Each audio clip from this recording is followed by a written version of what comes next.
Seja muito bem-vindo, seja muito bem-vinda a mais um Do Zero ao Empresarial. Pessoal, eu estou feliz demais de estar com você aqui em mais um episódio, onde a gente vai buscar destrinchar mais uma história incrível dentro da área e, claro, com conhecimentos de quem está vivendo, de quem passa o dia a dia, passou o 2025, vai passar o 26 respirando o mundo empresarial.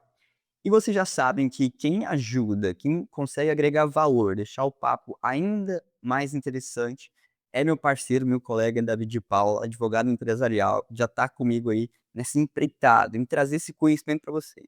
Mas claro, a pergunta que fica é: Felipe, quem está contigo hoje? Quem está com vocês hoje? E eu recebo aqui hoje, pessoal, nada mais, nada menos que o doutor Leonardo Honorato. Ele que é advogado, escritor, especialista em conflito societário, sócio e CEO do GNPR Advogados, um escritório enorme em Goiânia, com uma baita estrutura pelo estado de Goiás e que cuida de clientes também muito grandes. Leonardo, seja bem-vindo, tá? Valeu pelo convite aí, pertinho do Natal, e que bom que você veio. Valeu, fala Felipe, fala Davi. Eu que agradeço o convite de estar aqui com vocês. Estamos aí no quase véspera de Natal, né? Dia 23 de dezembro, 8 horas da manhã. Então isso mostra um pouquinho do que a gente vai falar aqui, né? Também do que é preciso para a gente poder alcançar algumas coisas na vida. E alguma dessas. Eu tô aqui do escritório, por exemplo, ainda não tô de recesso, mas estou muito feliz de estar aqui com vocês. Estou muito feliz de bater esse papo com vocês. E é isso, espero agregar aí também com o trabalho que vocês têm feito. Léo, muito bom, viu? Valeu demais. E é o seguinte, para a gente começar aqui a nossa bateria de perguntas, e o Davi tem a missão de ajudar e agregar cada vez mais esse papo, eu queria saber de ti o seguinte: como que surgiu o empresarial para ti? Eu queria talvez os primórdios, sabe, assim, onde que foi? Quando você começou direito, já era nessa área ou isso surgiu depois? Não, cara, e realmente eu vou te dizer que a expressão seria essa mesmo, quando que o empresarial surgiu pra mim, porque meio que não foi eu que fui atrás dele não, sabe. Eu não comecei a faculdade pensando nessa área, até porque eu comecei a faculdade pensando em servir carreira pública, né. Eu venho de uma família sem nenhum empresário na minha família.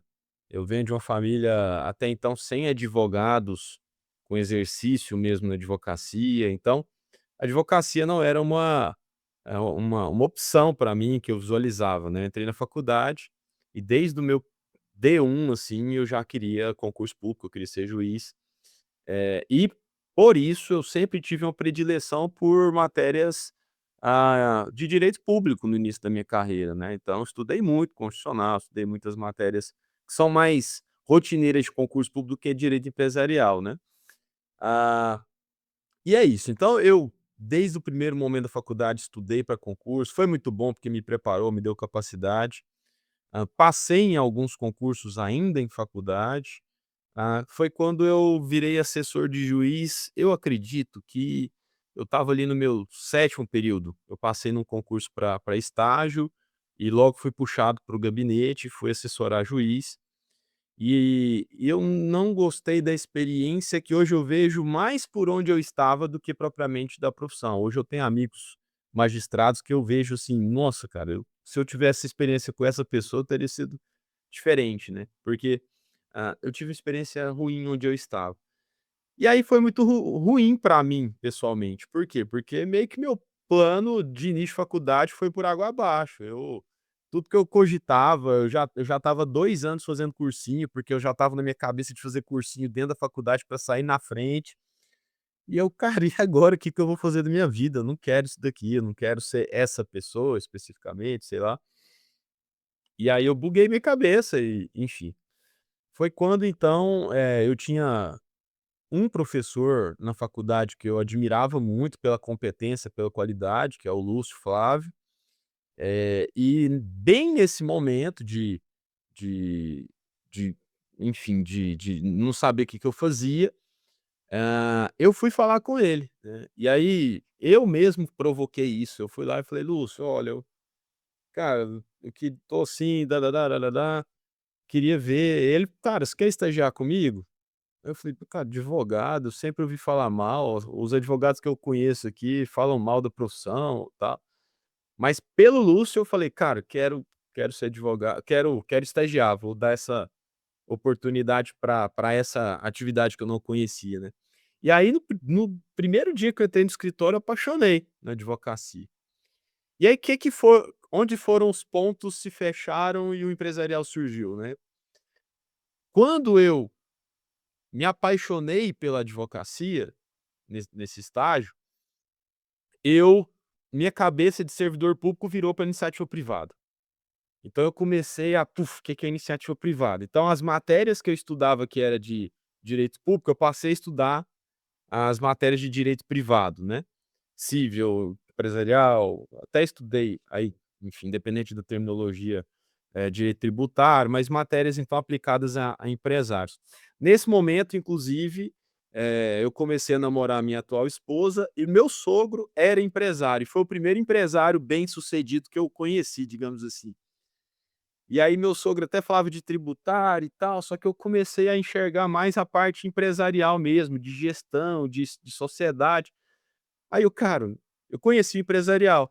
Foi quando também na grade da minha faculdade empresarial era mais para o final, eu: "Putz, é isso daqui". Então, em virtude dessa mudança de mentalidade para iniciativa privada, que aí eu comecei a querer entender o que que era o empresário, em virtude de uma pessoa próxima a mim que era empresário, então eu enxergava efetivamente que era empresário, e por eu estar começando a estudar direito empresarial na faculdade e, portanto, aquela fase inicial de que é empresário, que é sociedade, eu me apaixonei nesse contexto, e aí sim eu comecei a estudar empresarial. Então, o empresarial surgiu no final da minha faculdade, com esse contexto de mudanças na minha vida pessoal, sabe, pessoal e profissional.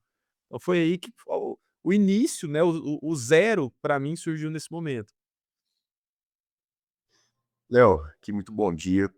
Te agradeço mais uma vez pela sua presença.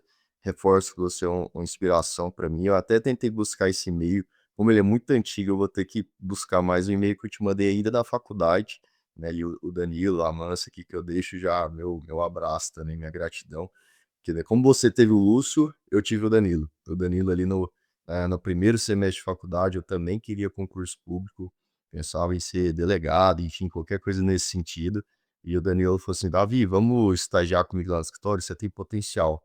Eu falei: "Cara, eu tenho potencial", assim, eu também não, apesar de que hoje eu vejo que eu cresci com muitos empresários, pais de amigos meus, e que eu sempre admirei, mas não tinha essa visão de querer ir atrás dessas pessoas, de estar nesse meio, não me via assim. Mas o Danilo foi essa pessoa, como o Lúcio foi para você, de colocar na advocacia e falar: "Ó, eu acredito em você, você tem potencial".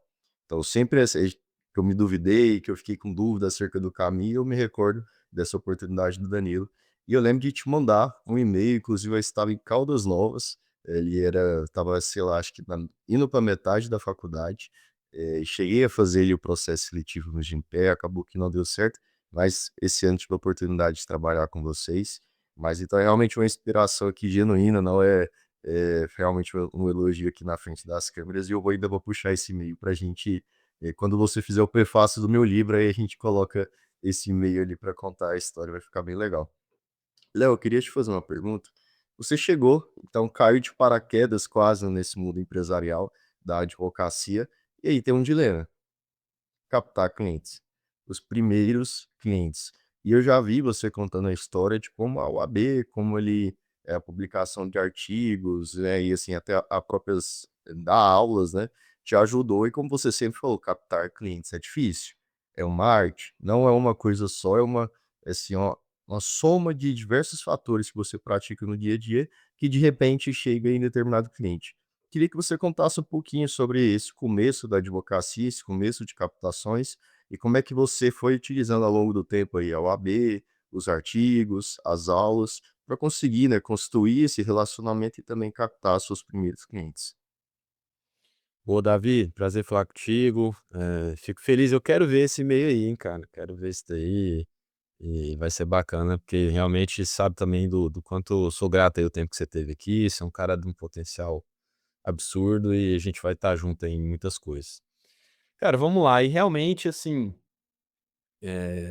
essa mudança que eu falei foi só uma mudança de conhecer o direito empresarial, mas conhecimento zero de como ter cliente e tal. E é bacana, assim, como eu acho que melhorou muito isso, sabe, assim, nessa minha época ainda não tinha rede social, sei lá, às vezes tinha Orkut, alguma coisa assim, Mirk, né, mas nada como a gente tem hoje.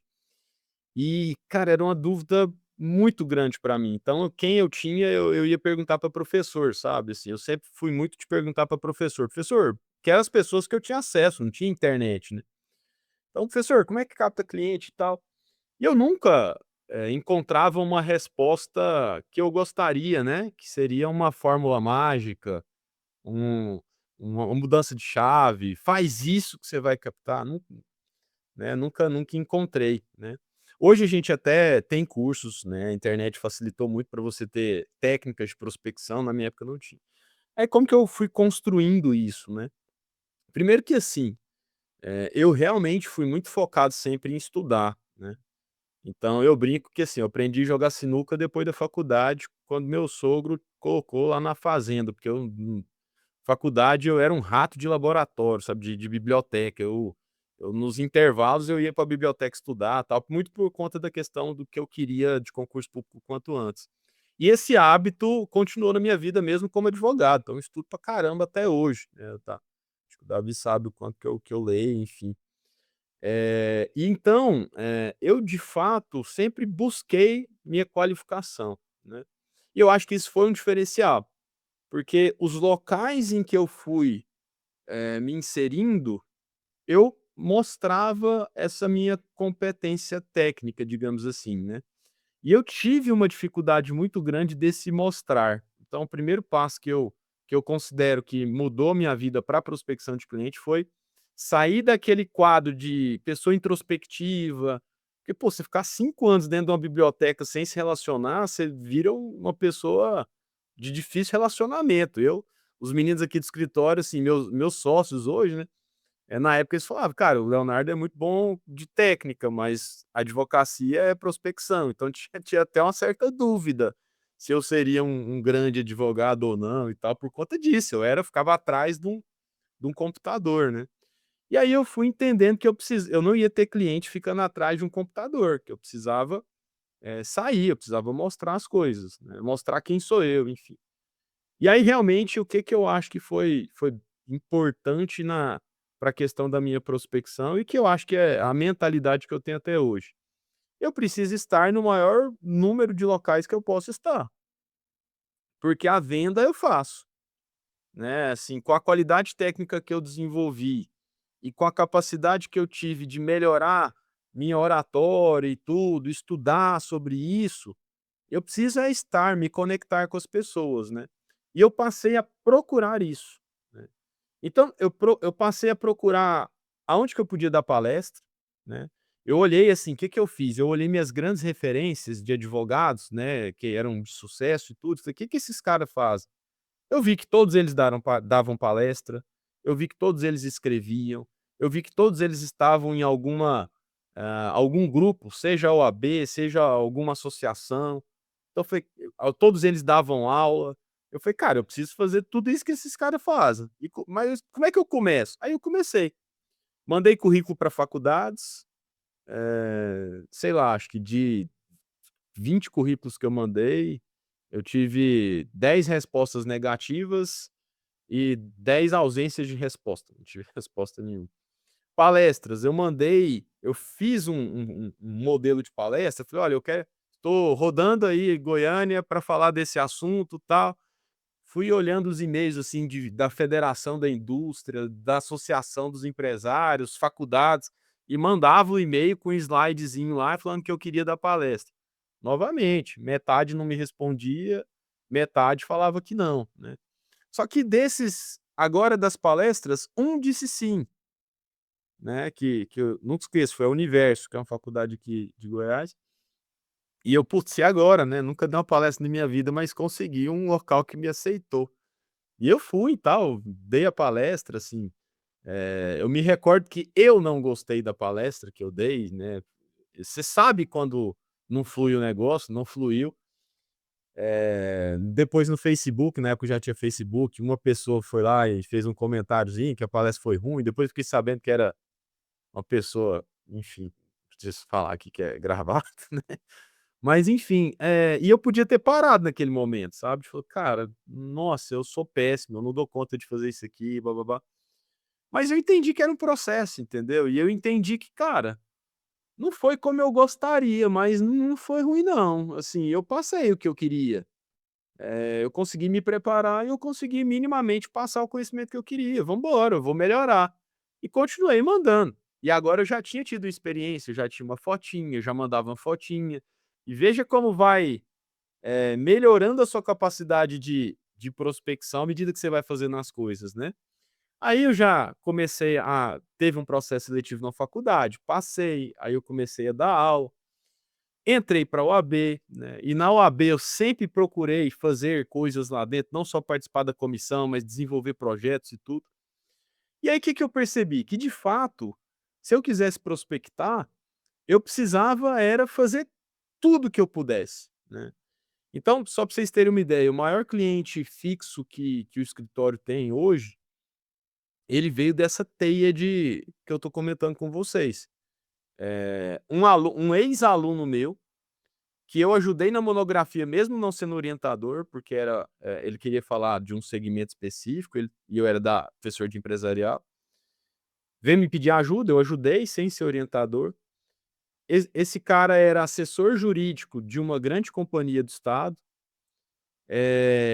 Essa companhia estava no momento de contratar um escritório terceirizado. A diretora jurídica comentou com ele e tal, ele falou: "Olha, meu professor vai dar uma palestra no Congresso Goiano de Direito Empresarial, vamos lá assistir ele, para você conhecer, e tal". Aí como ele falou de mim, ela foi pesquisar meu nome, ela achou um artigo que eu escrevi, do segmento dela, e ela: "Ah, espera aí, ele foi professor dele, eu li um artigo, gostei, deixa eu ir lá", né. Aí ela foi lá na palestra, gostou, a gente se conheceu, a gente se conectou no Instagram, e do Instagram ela foi me conhecendo, né, quem era o Leonardo, o que que eu faço, porque eu posto as minhas coisas lá. Então, todas essas coisas foram necessárias para chegar no num grande cliente, né. É lógico que hoje com o digital a gente poderia fazer um podcast só de digital, né, de estratégia de digital, de enfim, de prospecção, mas o que que eu queria deixar, assim, de que funcionou para mim, né. Primeiro, conhecimento, porque aí eu acho que é a base, você precisa ter esse conhecimento para você poder prospectar, porque senão você trava em algum momento, né. Pelo menos você vai ter um teto de da onde você pode chegar, então conhecimento, quanto mais você tiver, mais chance você tem de crescer. E do seu conhecimento você precisa levar, e aí é levar em todas as ferramentas que você conseguir, né, digital, presencial, e as coisas vão mudando. Hoje eu não dou aula em faculdade mais, hoje eu já migrei, eu dou aula com o meu curso online.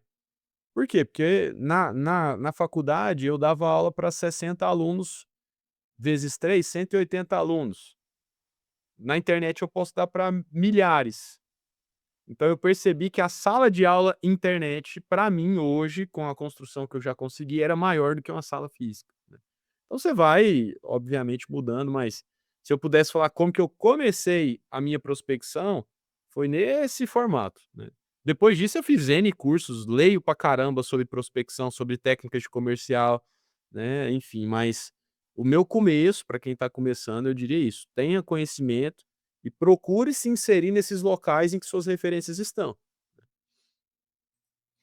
Sensacional, doutor. E olha, para quem está ouvindo a gente, está vendo a gente, ouviu esse relato incrível aqui agora e não conhece a Jus Parceiro, a Jus Parceiro é de fato a parceira dos escritórios e advogados que querem prospectar usando o digital, sempre baseando em estratégia e relacionamento.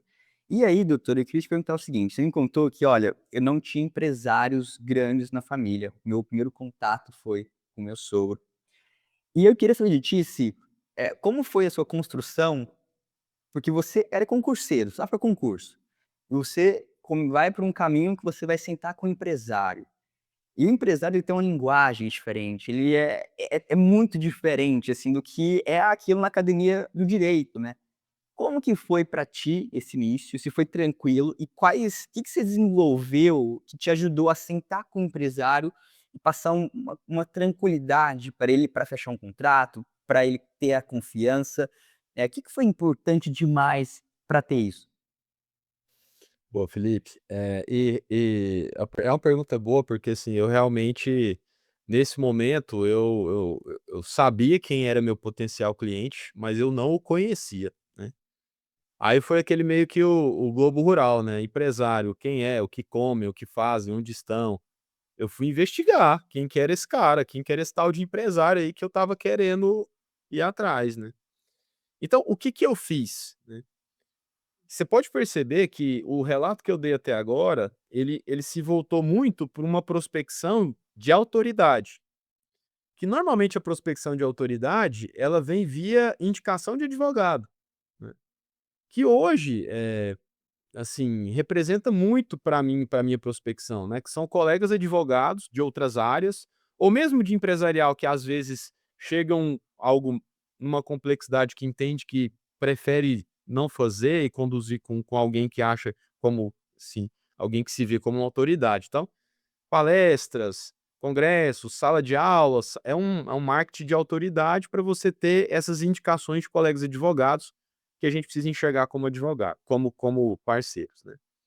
Agora, tem esse outro lado que você comentou, que é como se fosse o B2C, né, eu faço essa associação, eu tenho meu B2B, que é advogados que me levam ao meu consumidor final, que é o empresário, e eu tenho meu B2C, eu preciso como que eu chego nesses empresários? Ou quando eu estiver com eles, como que eu converso com eles? Eu fui estudar, né. A minha ferramenta você vai perceber, sempre foi estudar, né. Então assim, poxa, eu preciso melhorar no meu relacionamento com o empresário. Como que eu faço isso? Fui estudar. Então o que que eu fiz? Primeiro, eu fiz cursos de gestão. Eu comecei a falar: "Cara, para eu falar com esses caras, eu preciso entender a vida desses caras". E aí o que que eu percebi? Como eu atuo com contencioso societário, quanto mais eu entendesse de gestão, melhor eu seria como advogado de contencioso societário, porque se eu tiver num conflito de administrador, se eu entender o que que é gestão, eu vou saber exatamente onde esses caras pisam na bola, entendeu? Se eu estou num conflito societário aqui que envolve, relação entre sócios, quanto mais eu saber dessa relação na prática, melhor eu vou saber onde que esse cara aqui está cometendo uma falta grave que está prejudicando a sociedade. Então, o que que eu fiz? Fui estudar gestão, né. Fiz alguns cursos, né, na verdade fiz vários cursos de gestão, e de gestão mesmo, não é nada de gestão de escritório, não, é gestão, né. E aí desses cursos eu fui lendo, né, então eu fui lendo literatura mesmo de cursos, de gestão, né.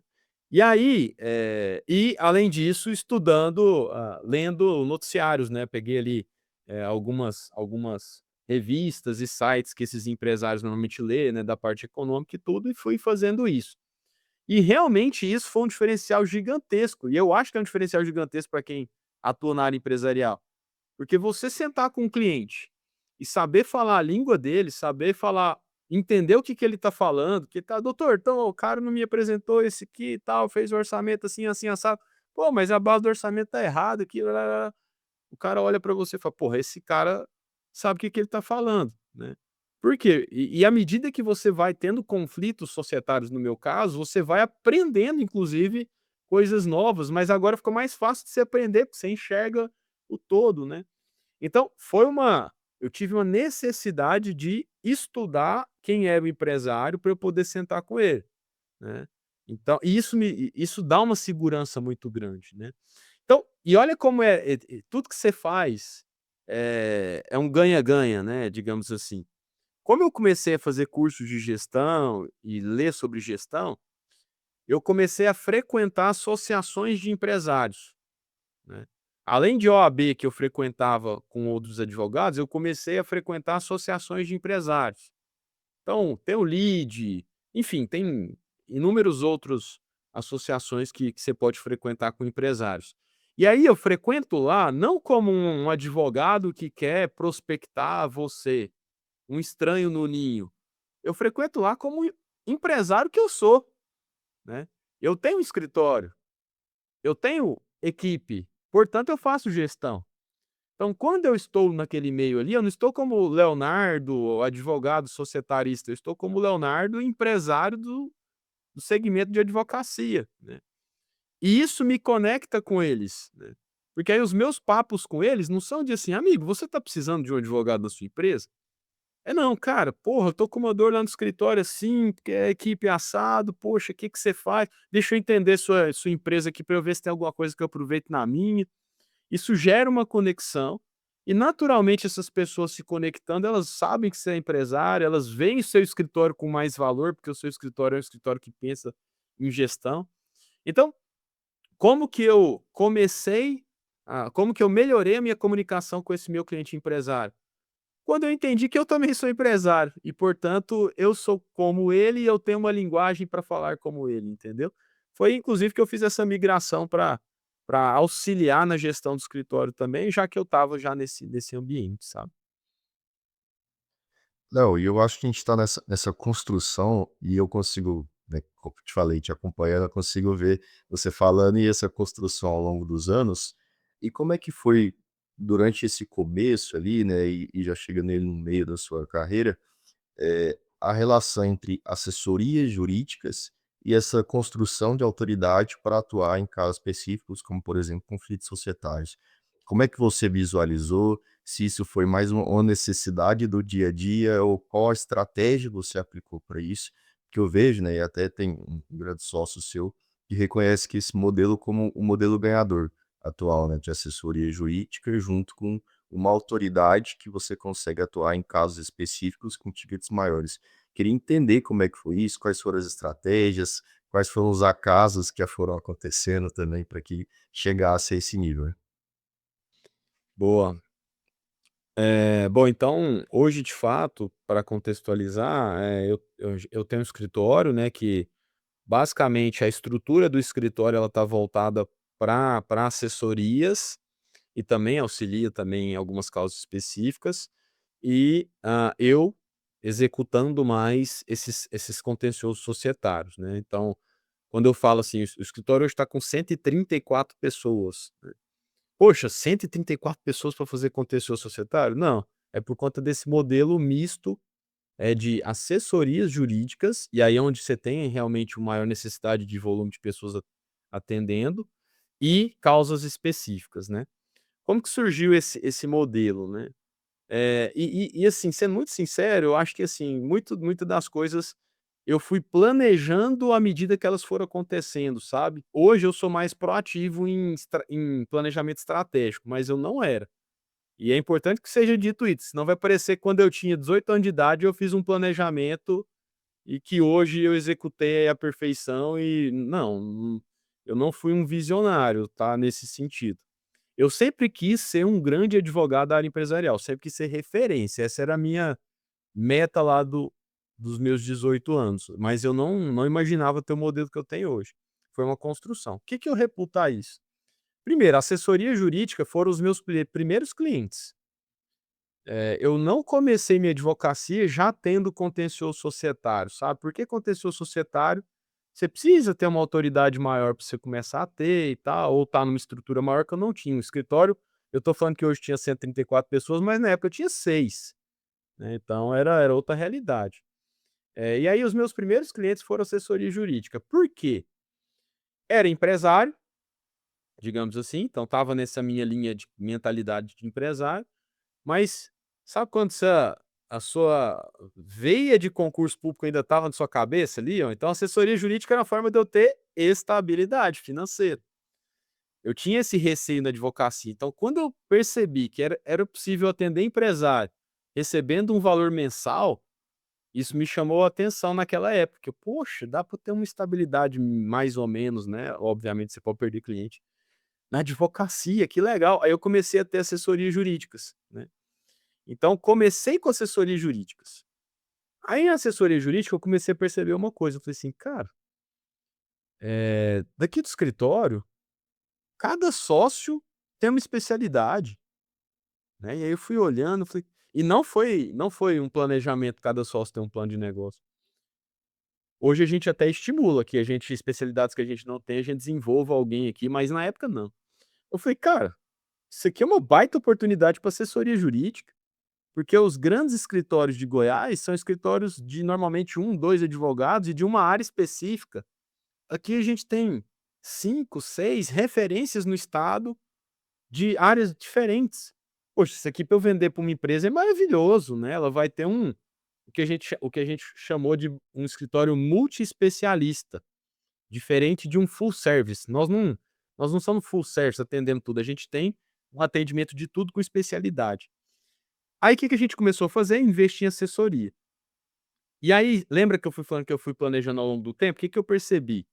Cara, assessoria eu consigo vender um escopo reduzido, né, de atividades rotineiras da empresa, então eu vou atender suas demandas jurídicas de rotina. Civil, consumidor, você é do segmento de construção civil? Imobiliário. E aí com isso, eu trago esse cliente para minha base e eu consigo vender para ele produtos de ticket mais alto. Então, eu vou voltar para ele lá, eu já tenho a confiança dele e tal, mostrei meu serviço, falei: "Olha, tô olhando sua realidade aqui, você consegue eu consigo trabalhar um planejamento societário. Você já pensou em planejamento societário? Seu contrato social, você não tem um acordo de sócio, isso aqui eu comecei a entender quais produtos de ticket mais alto eu poderia vender para o meu próprio cliente. E ao mesmo tempo em que eu me posiciono como uma autoridade em contencioso societário. Então, hoje, com essa construção, o nosso escritório ele tem esse modelo de assessoria jurídica, que, poxa, paga todas as contas do escritório e sobra dinheiro para que a gente tenha um valor mensal, para ter pelo menos uma sensação de estabilidade financeira, e eu continuo me posicionando dentro do high ticket para esses contenciosos societários que aí eu não tenho todos os dias, né. Graças a Deus eu tenho uma frequência boa, né, e tudo, mas, enfim, foi assim que a gente colocou, e eu acho que é um modelo interessante, porque eu de fato eu tenho uma segurança jurídica, uma estabilidade financeira e ganho dinheiro, efetivamente, onde a gente vai ganhar mais dinheiro é com esses produtos de high ticket, mas você já ganhando um valor mensal bacana ali com as assessorias. A única ressalva que eu faço é: assessoria jurídica dá trabalho absurdo, tá, então, tem esse outro ponto, né. Cada vez mais eu preciso fazer uma gestão das minhas carteiras para não precisarem de mim, para eu não prejudicar o que me dá mais dinheiro, que são os produtos high ticket, entendeu. Muito bacana, Leonardo. E é o seguinte, é interessante porque o Davi, ele já tá mais por dentro da sua história com o GMPR. E eu confesso que não tô, e acho que vão ter alguns ouvintes aqui que também não estão tão por dentro. Se, por exemplo, você já estava no começo da sociedade ou se você chegou e se tornou sócio depois. Porque eu também quero aprofundar um pouco, assim, me surpreendeu muito, você tem mais 100 pessoas na equipe, né, eu não tinha a compreensão da tamanho que tá dessa estrutura, e eu vou querer aprofundar depois um pouquinho em o Leonardo também como empresário, porque uma das coisas mais legais que ele contou foi: "Pô, uma das coisas que eu fiz para me aproximar dos empresários foi eu me importar como empresário, entender que era empresário". E aí eu acho que você realmente, resolveu a equação, porque você começou a chegar neles na mesa não como advogado, porque o advogado é chato, é o cara que quer falar de problema, mas como empresário. Mas fato é, como que é essa história com o GMPR? Você estava desde o início da sociedade? Não, o GMPR, iniciou-se como GMP. Ano que vem o escritório faz 20 anos, então é um escritório fundado em 2006, né. 2006, eu ainda nem estava na faculdade, eu acho que eu entrei em 2007, né. Então eles são anteriores a mim. Era o GMP, eram 3 professores, né. E 3 professores e só, eles tinham uma secretária e eram os 3. Eu entrei no escritório em 2010, então 4 anos depois da abertura do escritório eu entrei como estagiário, né. Dos 3 professores, 2 tinham sido meus professores na faculdade. Eu entrei pelo Lúcio, mas o Marco César também tinha sido meu professor na faculdade. Ah, eu então comecei como estagiário. O escritório era um escritório pequeno, então eu entrei já entrei no local em que ele começou, era um local bem reduzido, e o escritório foi crescendo aos poucos, digamos assim, né. Eu acho que foi bacana eu ter participado quase que do início, né, ali nos 4 primeiros anos, porque eu vi também o crescimento do escritório e tinha uma relação de proximidade muito boa com os meninos. Então, em 2011, a gente veio para onde nós estamos, mas numa casa só. Hoje nós estamos em 3 casas que a gente fez um remembramento, então é uma estrutura grande aqui física, mas, inicialmente era uma e a gente foi expandindo. Aí foi nesse momento que a gente veio para cá e fez uma fusão com R, então virou GMPR em 2011. Nessa época eu já então 2012 eu fui contratado como advogado associado. Uns 3 anos depois, eu não me recordo quando eu virei sócio de serviço. A gente começou a ter essa sociedade de serviço, eu fui o primeiro sócio de serviço do escritório, e, sei lá, mais uns 2, 3 anos depois, eu virei sócio capital do escritório, né, então eu virei sócio patrimonialista junto com os meus sócios. Então, eu, cresci, tive todo um crescimento interno aqui dentro do escritório, de estagiário, associado, sócio de serviço, até virar sócio patrimonialista e hoje CEO do escritório, né. Então hoje eu faço a gestão do escritório. Então, teve um crescimento. Isso, eu acho que é um diferencial do escritório, tá. E que aí eu tenho que dar esse mérito aos meus sócios inclusive, né, que é a questão de abertura de possibilidade de ser sócio, né. Nós não temos, assim, um programa de partnership super estabelecido, mas de certa forma o que a gente tem aqui é um partnership, sabe, assim, a possibilidade de quem está aqui virar sócio. Inclusive, se a gente pegar do 134, eu acho que vai ter uns, sei lá, uns 15 advogados apenas que são advogados contratados. Normalmente nós contratamos estagiários e esses estagiários vão crescendo justamente para a gente poder treinar e ter a nossa cultura. É óbvio que em determinados momentos a gente contrata também, analisando muito perfil. Mas tive um crescimento e o escritório é um escritório super aberto para esse tipo de situação. Hoje nós temos 21 sócios de serviço. Então, dentro da modalidade que eu falei que eu era, nós temos 21 sócios de serviços, que, portanto, têm condições de vir a ser um sócio de capital um dia, né. E como eu disse, a gente não tem hoje a gente não tem métricas objetivas para isso, né, até eu falo muito isso para os nossos sócios de serviço, falo assim: "Olha, eu sei que vocês tinham uma expectativa da gente fixar isso, mas sociedade, querendo ou não, para ela iniciar é affectio societatis, é afeição societária mesmo. Vocês precisam gerar uma afeição societária em nós, sócios de capital, ao ponto da gente entender que vocês mereçam ser sócio de capital, né. Como que a gente faz isso? Aí, poxa, se demonstre relevante esse ponto, né. Você é importante para a estrutura, você é importante para a prospecção, você é importante para as 2 coisas, né. Eu, pessoalmente, eu sempre tentei ser importante nessas 2 pontas. Importantes para trazer negócio para o escritório, mas importante para também para o escritório. Isso agrega valor. Hoje eu sou CEO do escritório. O prolabore que eu recebo como CEO do escritório, ele, graças a Deus, ele é inexpressivo perto da minha prospecção.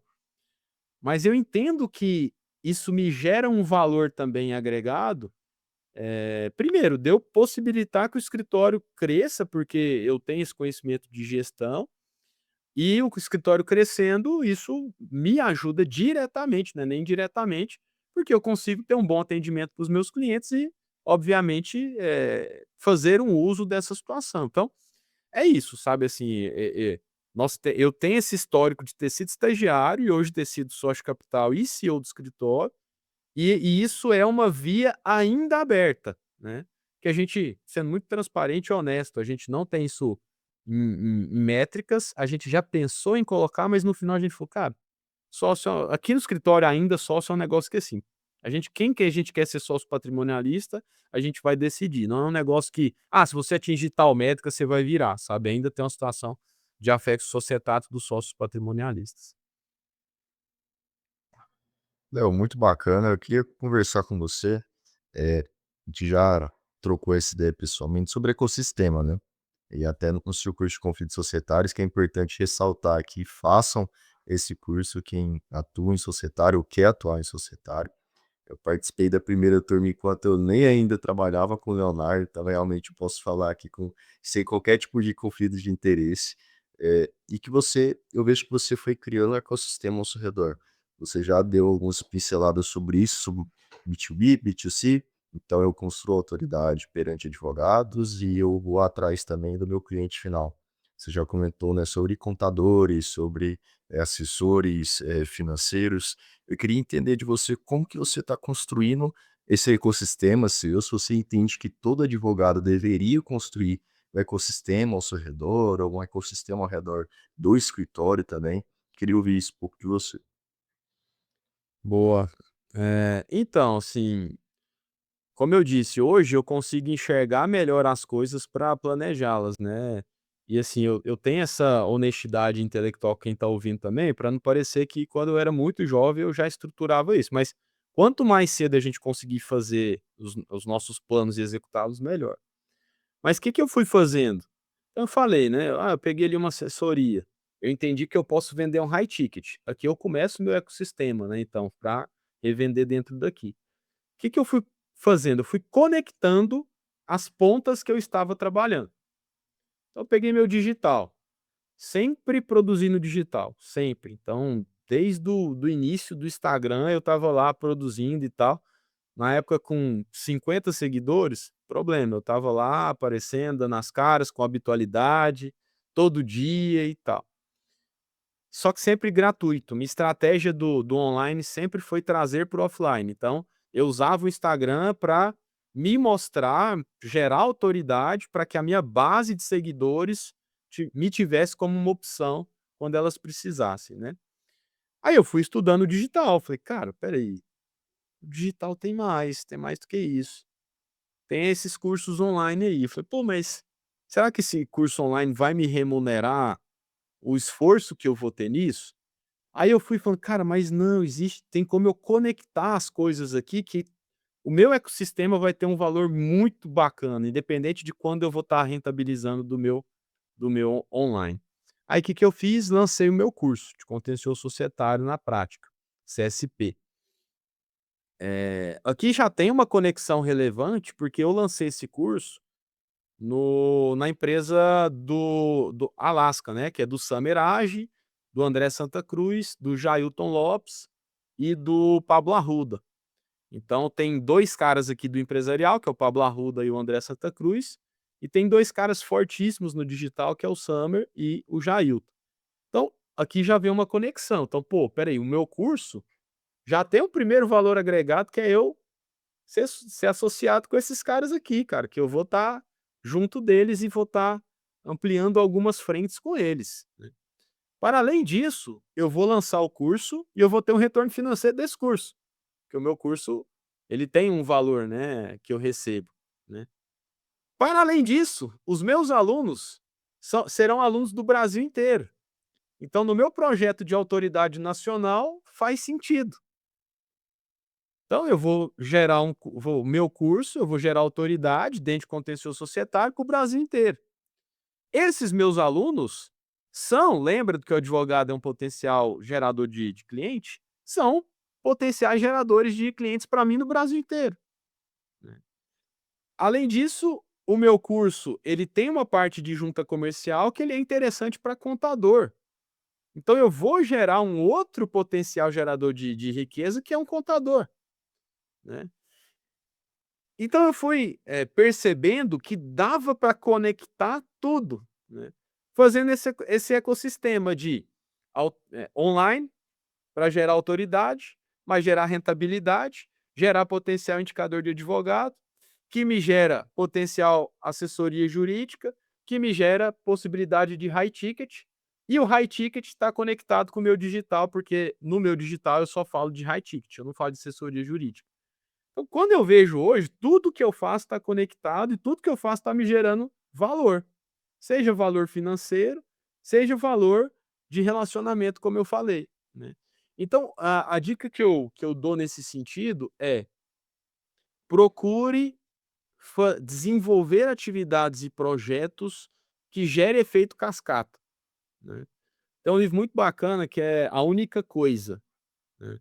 Ele fala que 20% das suas atividades são o que gera de fato os seus retornos. Então você tem que focar nesses 20%. A gente tem uma tendência de querer fazer tudo que está na nossa lista lá, mas pô, para refletir qual é a coisa que te gera mais, consequências positivas e foca nisso, né.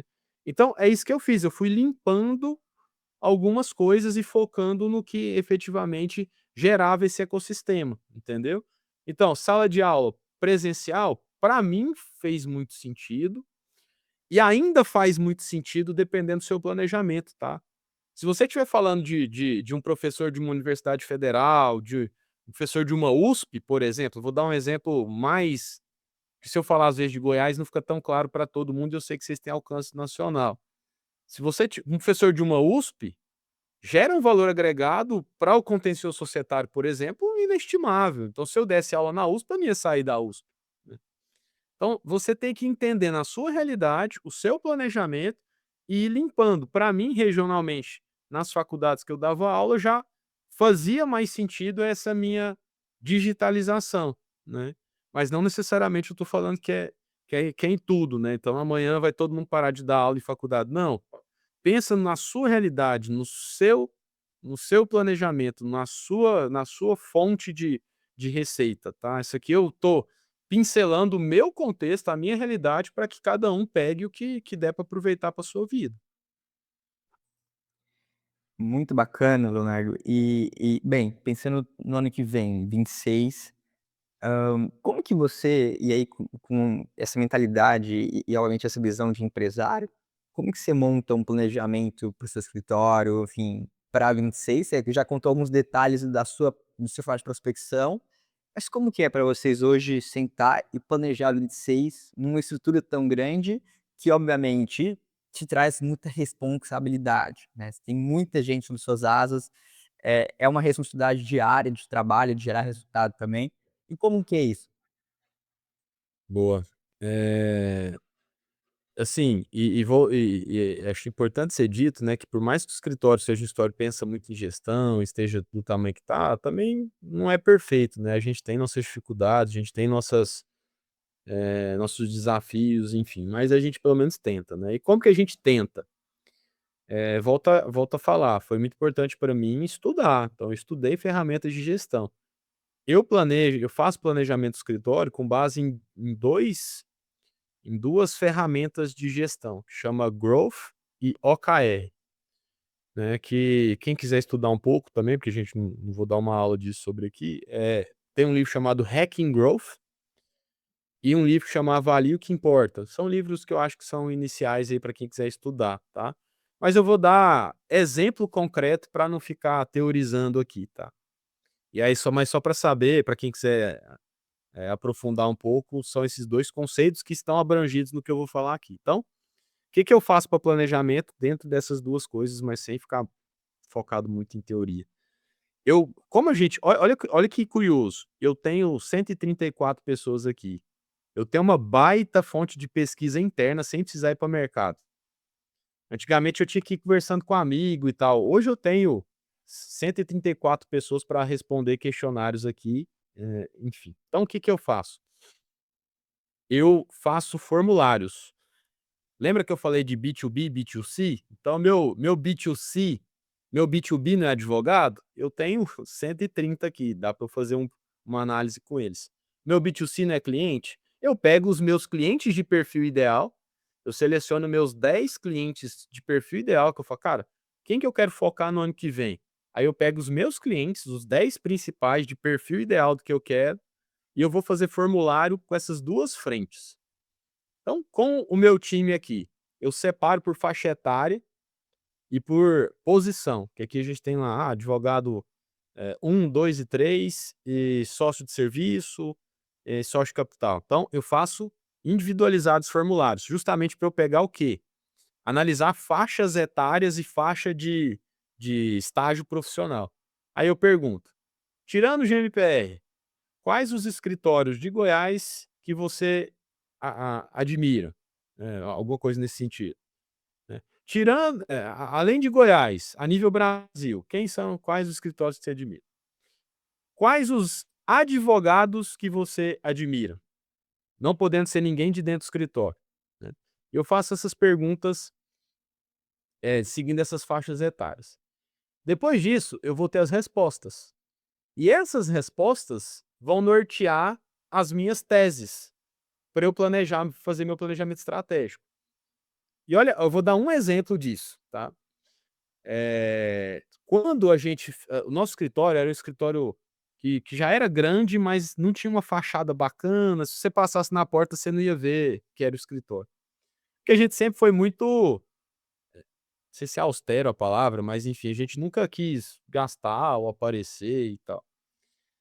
Aí o que que eu fiz? No planejamento que a gente fez, eu tirei 2 teses dos dados que eu levantei. Tese um: quando eu peguei os advogados mais jovens, e que, diga, entre os dos 130, a maioria é jovem, os advogados e os escritórios que eles mencionaram são escritórios e advogados que estão no digital. Quando eu fiz entre os meus sócios, são doutrinadores, são quem está na OAB e tal. Aí o que que eu fiz na reunião de planejamento, né? Eu levei para eles a primeira resposta. Falei: "Olha, quem que foram as referências?" Fubá, isso aí, bá-bá-bá, nã-nã-nã. Eu: "Aham, isso aqui é a resposta de vocês. Vocês querem ver as respostas da galera aí?" E botei. Eles não conheciam ninguém. Os meus sócios não conheciam ninguém. Aí eu mostrei quem eram as pessoas. Falei: "Ó, aqui, ó, 400.000 seguidor, 300.000 seguidor, 1.000.000 de seguidor. Eles estão no digital." E aí a pergunta é: onde você conheceu também a sua referência? Digital. Eu falei: "Olha, isso aqui eu tenho uma tese disso.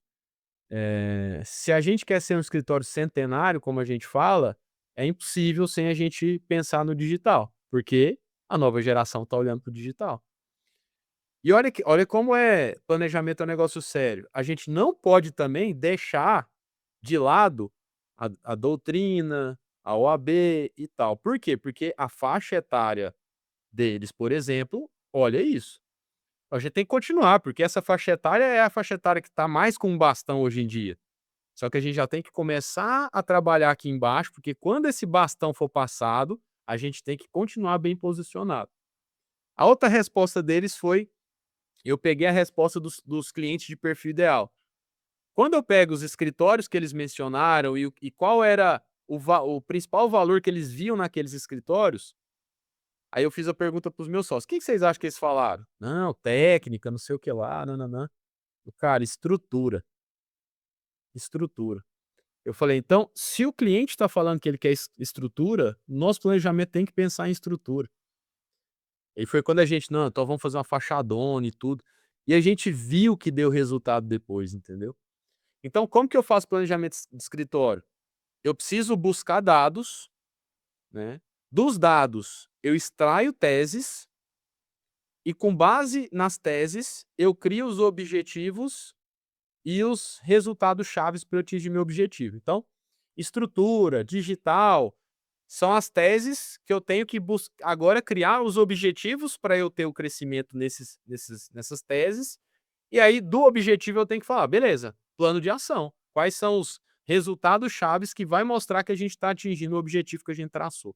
Então, eu dei um exemplo prático de como você usar 2 ferramentas de gestão de planejamento, e foi assim que a gente fez. Esse planejamento que eu estou falando para vocês é de 2023. Então, isso, obviamente eu não estou falando do atual, né, até porque eu seria motivo de exclusão societária, mas, só para vocês terem uma ideia, até porque a gente já fez esses planos de ações, né, então só para vocês terem uma ideia de como que eu acho que a gente tem que conduzir um planejamento estratégico. Que é muito comum a gente fazer planejamento da nossa cabeça, né: "Ah, eu acho isso, vamos fazendo." Cara, não, ouve seus clientes, ouve, os seus clientes advogados, contadores, empresários, enfim. Ouve quem você tem que atingir. Ô, Léo, e essa questão do posicionamento digital, eu vejo que traz, resultados até inesperados, né, e vou te usar aqui como exemplo. Desde a faculdade que eu tentei fazer estágio e depois ali, né, como advogado, eh, te conheci através do digital. Então tive a vontade de trabalhar aqui junto com a sua equipe através do digital. E eu já ouvi de outras pessoas dentro de Império falando assim: "Davi, quando, eh, tem ali uma vaga aberta para a equipe do Léo", que ele colocou: "Venha trabalhar na minha equipe", a gente vê pessoas mais qualificadas querendo aquela vaga. Então você tem realmente uma atração de talentos, uma atração e ajuda também a retenção desses talentos, quando você está e quando você se posiciona para aquela geração, né. Então, inclusive, um efeito até de atratividade de novos colaboradores e retenção desses colaboradores, que se o escritório e os advogados não prestarem atenção, eles vão ter que gastar mais ali com seja com headhunters, buscando esses talentos, ao invés de, além de clientes, também atrair os colaboradores corretos, né. Então, eu vejo esse efeito e também vi esse efeito, ali na sua carreira. Eu queria fazer uma última pergunta aqui, Léo, nem sobre direito, mas que está no nosso dia a dia enquanto advogados, que é a disciplina que eu vejo também, assim, você chegando ali é o que a gente está fazendo hoje, né, estamos aqui no dia 23 de dezembro, começamos às 8 da manhã falando sobre advocacia, então a gente está demonstrando aqui a disciplina, mas queria que você falasse, como que você se você sempre foi uma pessoa disciplinada, como que você trabalha isso de fazer o que tem que ser feito, e sobre resiliência. E não na resiliência no sentido bonitinho da palavra, mas venda a cada 10 propostas que você envia, você fecha 1 ou 2, às vezes o cliente passa por uma dificuldade financeira e você perde o cliente. Fazer o que tem que ser feito e aguentar aqui de forma simples as porradas do dia a dia, conforme o escritório aumenta, o número de colaboradores aumenta, só aumenta as porradas. O número ele é bonito, mas há uma grande dificuldade atrás desse número, né? Uma resiliência atrás desse número. Queria que você compartilhasse com a gente como é que foi essa disciplina e resiliência desde o começo e quais outras características dessa disciplina, dessa resiliência você tem que exercer, né, no seu momento atual de carreira. Boa. Cara, eu reputo talvez a isso, assim, hum, a posição que eu estou hoje, né, e que eu ainda quero ser alcançar mais coisas, né, não tô falando que eu tô já no ápice não, mas eu reputo a isso, sabe, assim, a essa disciplina. Eh, porque, tipo, aquele negócio da semeadura, né, é uma analogia meio que banalizada, mas ela é muito real, assim, quando você planta alguma coisa, a semente fica debaixo da terra ali, sabe, você não enxerga ela crescendo por um momento. E o negócio é que hoje em dia as pessoas querem ficar cavucando ali pra ver se tá crescendo, sabe. E aí você mata o processo. Então o que é o negócio, assim, a gente tem que acreditar no processo e só regar, cara, só cultivar mesmo, sem crendo que tá dando certo, entendeu. Eh, o negócio é que normalmente a gente quer ficar cavando pra ver se tá dando certo, ou a gente simplesmente desiste, fala: "Cara, não vai crescer", né. É o que eu falei, assim, o digital, cara, eu comecei digital com 50 seguidores, não sabia falar, não sabia fazer vídeo, meu vídeo era torto, assim, com a sobrancelha, assim, que eu tenho essas marcas de expressão aqui, nã-nã-nã-nã-nã, é ridículo, sabe. Mas, eu tinha confiança de que esse processo dá frutos, entendeu. E sabe o que que é o negócio? É real, se você pegar as pessoas que passaram por esse processo com disciplina e persistência, todas elas colheram, em algum nível, né. Não tô falando que todo mundo vai ser o fulano, sabe, mas colher você vai. Eu desafio qualquer pessoa aqui que conheça alguém que ficou "X" anos persistentemente trabalhando e correndo atrás e é fracassado, sabe, assim. Não, algum nível de prosperidade a pessoa vai ter. Então é matemático, o negócio é a gente saber que é matemático, saber que, cara, alguém já plantou, alguém já pôs essa semente, ela usou esse processo e deu certo. E todo mundo que eu conheço que usou esse processo deu certo. Então, por que que pra mim não vai dar? O negócio é que a gente, volta a dizer, não sabe esperar, né. Então eu desde o início da minha vida profissional, eu acreditava que o trabalho me levaria onde eu queria, e trabalhei. E poxa, sei lá, eu não tenho as coisas muito planilhadas, eu não sei dizer para vocês com exatidão, mas eu tenho plena convicção de que eu acho que no meu primeiro ano de advocacia eu não tive cliente próprio, eu tive clientes que foram indicações dos meus sócios. No segundo, talvez comecei a ter, mas porque eu ainda não estava pronto, foi bem nessa transição que eu ainda não era meio introspectivo e tal. Mas eu sempre, desde o início, procurei trabalhar com persistência. Então, eu comecei a dar aula eu saí da faculdade, eu entrei numa pós-graduação e já fui pra OAB, já fui para esses negócios, mesmo que eu ficava lá meio caladinho, eu ia. Então, eu sempre na minha vida dei um passo para frente, né. E então assim, o que que eu preciso fazer? Vamos lá, digital. Eu tenho que todo dia fazer alguma coisa no digital. Cara, tem dia que eu tô grilado, não quero fazer, eu faço. Porque eu sei que se eu fizer, mesmo que não sendo o que seria o melhor, tá, o melhor era hoje que eu tô em tal lugar fazer 5 stories. Não tô com saco pra fazer, eu vou fazer um. Melhor eu fazer um que eu não fazer, porque é melhor eu fazer 10%, é melhor dar um passo pra frente do que eu não dar, entendeu. Então, isso eu te falo, desde o D1 eu dou um passo pra frente. Tem dia que eu dou 2, tem dia que eu dou 10, mas não tem um dia que eu não dou um passo pra frente, né. Então a gente tá aqui no dia 23 de dezembro, 8 horas da manhã, tô dando um passo pra frente. A gente vai terminar aqui, eu preciso finalizar algumas coisas, porque eu tenho até início de janeiro para atualizar a segunda edição do meu livro. Eu tô cansado pra caramba desse ano, que foi um ano extremamente desafiador, mas eu vou atualizar meu livro e todos os dias eu tô escrevendo. Poxa, eu vou viajar com a minha família, hoje à tarde para ir para casa da minha irmã passar o Natal. Amanhã eu vou ter que acordar às 5 horas da manhã para ter 2 horinhas para eu poder, na minha meta de atualização, para eu estar com eles durante o dia. Dia 24 acordar às 5 horas da manhã, cara, eu tenho que dar um passo para frente todo dia, eu não vou deixar de andar para frente, entendeu? E, quando você começa a ver que a sementinha está saindo da terra, aí fica mais fácil, entendeu. Então, o que que eu quero falar pra galera que tá assistindo, às vezes, essa primeira fase é uma fase que você não vai ver a semente pra fora, cara. Às vezes você vai fazer, fazer, fazer, vai ficar ali 3, 4, 5 meses fazendo, você não vai ter fruto que você gostaria, você não vai ter um cliente, você não vai ter 10.000 seguidores que você queria ter em 2 meses. Mesmo com, às vezes, algumas técnicas que você tem de tráfego pago e tudo, cara, só continua, entendeu? O negócio vai brotar, e aí quando começa a brotar, aí, poxa, por que que eu até hoje faço isso? Porque eu sei o tanto que é bacana o que eu vivo hoje, as conexões que eu fiz. Pô, tudo que eu fiz na minha vida até aqui foi pra estar onde eu tô, entendeu? Pra chegar onde eu ainda quero, então, por isso que eu faço, entendeu?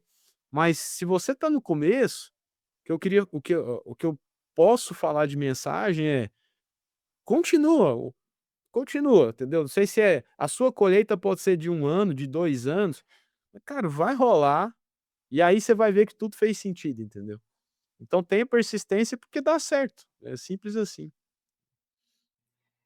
Leonardo, que bacana, assim, e engraçado porque, como algumas coisas simples, a gente esquece às vezes, e aí essa frase que você falou vai ficar ecoando muito tempo pra mim e vou tentar, fazer com que ela conduza muito meu ano seguinte, que é: "Quando você planta, a semente fica embaixo da terra". Isso é tão óbvio, mas às vezes a gente esquece isso, né, e você foi perfeito, em a gente ficar cavucando, a gente não deixar que ela vá aparecendo aos poucos. E assim, e depende, algumas vão aparecer um pouquinho mais rápido, outras vão aparecer mais devagar. Às vezes a que apareceu mais devagar, ela cresce mais. Então, assim, tudo isso aí, esse aprendizado já valeu amanhã. E pra gente encerrar, Leonardo, eu queria fazer uma pergunta que a gente faz aqui de maneira costumeira já, que é a seguinte, assim, eh me conta uma pessoa, que você acredita que faz sentido a gente convidar para bater esse papo, assim, uma pessoa que também seja um advogado, da área empresarial, desse mundo que você vive também, que você fala: "Olha, esse cara aqui vai ser bacana bater um papo com ele", ou essa mulher, esse rapaz, quem seria? Boa. Só um passinho para trás também para ser o mais completo possível, deixar a semente crescer também não pode ser comodismo, tá, assim, às vezes a gente fica parado, assim, e fala: "Não, vai dar certo, cara". Ao mesmo tempo que eu confio, eu sou super inquieto, né, então assim: "Cara, deixa eu ver aqui". hoje eu já tenho mais, assim, algumas noções, então deixa eu ver aqui se tá dando certo, deixa eu testar uma outra coisa, deixa eu testar isso, deixa eu ver o que que fluiu mais. Então, assim, não, a gente tem que ser inquieto também, tá. Então só para não, que às vezes as pessoas confundem persistência com comodismo, pelo amor de Deus, eu sou E essa totalmente prática, Leonardo, você muitas vezes você intencionalmente plantar, não é, passivamente. Não aguardar, não, vou fazer, eu tô plantando automaticamente. Não, você tem que estar plantando o tempo inteiro, isso é genial. boa. E é isso aí, então, por exemplo, plantei lá, tal, vou ficar regando aqui. Cara, não, mas será que tem alguém fazendo outra coisa que acelera ou melhora o processo? Caramba, tem aquele adubo ali, cara, deixa eu testar esse adubo, entendeu? Então, é ser inquieto, não ficar com o básico não. Agora, cara, sobre pessoas assim, né, eh, eu vou dar algumas sugestões, mas, André Santa Cruz é uma pessoa que de fato eu sou muito grato a ele, né, por portas que abriu para mim, é um cara que realmente é um cara muito bacana como pessoa, além de ser um excelente profissional, tem visões, parecidas e outras diferentes e complementares, que é um cara super bacana. O Lu eu vou citar 2 pessoas, então, que foram importantes para mim, né, então o Lúcio, que eu já citei, que é meu sócio, foi um cara super importante, é um cara extremamente evoluído, mas não é tão do empresarial assim, ele é um processualista, né, mas é um cara super evoluído como pessoa, eu acho que é super bacana sempre ouvi-lo. E o André, do ponto de vista de digital e outras portas a nível nacional também, ele é uma pessoa muito importante dentro da minha trajetória, né. E se eu puder dar uma outra sugestão a nível de alguém que eu admiro muito do ponto de vista também, intelectual dentro do direito empresarial e contencioso, é o Marcelo Adamec também, que é uma referência que eu sempre passo para os meus alunos a nível de livros e tudo, fica até uma dica para quem quer estudar direito empresarial, em especial contexto societário, ler as grandes obras que o Marcelo Adamec tem disponibilizadas. Muito bacana, Leonardo, obrigado da visão, né. Deixa um recado final aí também pra gente encerrar.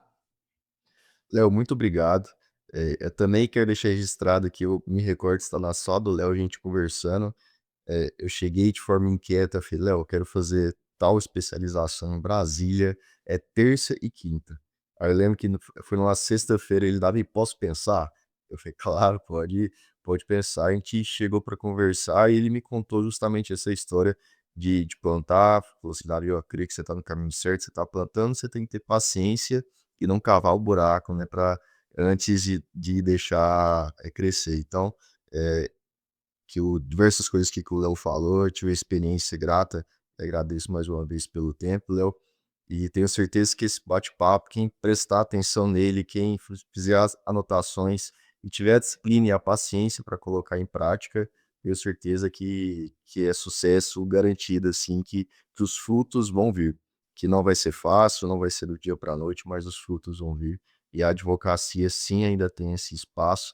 Inclusive as ferramentas estão potencializadas, né, todas as estratégias que o Léo passou aqui para a gente, hoje elas estão potencializadas. E muito obrigado, Felipe, mais uma vez a oportunidade de estar aqui presente com você. Léo, as indicações foram ótimas, agora eu pedi sua ajuda também para a gente ter a oportunidade de conversar com essas pessoas. E é isso, pessoal, muito obrigado. Valeu, pessoal, valeu, Léo, tudo bem? Até a próxima e eu espero que vocês acompanhem os próximos episódios. Foi um prazer imenso estar com todos vocês aqui, né, hoje e eu sei que esse bate-papo vai render bastante. Até mais. Valeu, galera, obrigado pelo convite, obrigado a todo mundo que tá assistindo aí também, e é isso aí, não sei se vocês estão no 0, no 5, no 10, em que fase da vida aí quem tá assistindo, mas o que eu posso falar é que independente de onde vocês vão chegar. Abraço.